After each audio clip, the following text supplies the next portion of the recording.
let's speak to Kit Knowles. Kit is from Ecospheric, based in Chorlton. Good afternoon to you.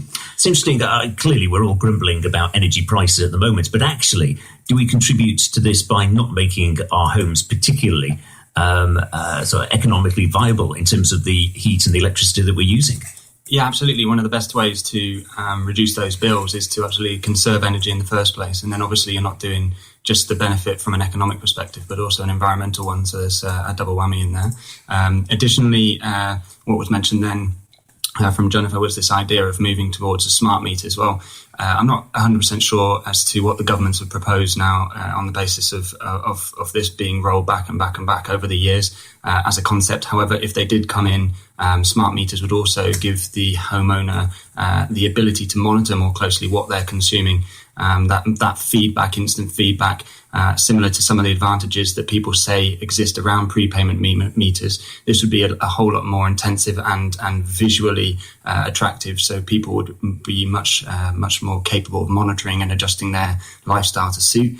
So that those are all benefits, but the main idea would really be to look at the property that you're in, and if there's things that you can take either from a lifestyle perspective, which usually doesn't cost much but need a lot of input from yourselves and changed your life, or you could really start to invest in the property to reduce its consumption.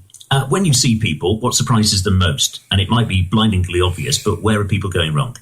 My business mainly focuses in the kind of period side of things. So this is when people really can't use the more standard advice out there to tackle their homes. Things are much more complicated, and particularly in those scenarios, but also more broadly speaking, the most sort of untouched public enemy are chimneys that we find.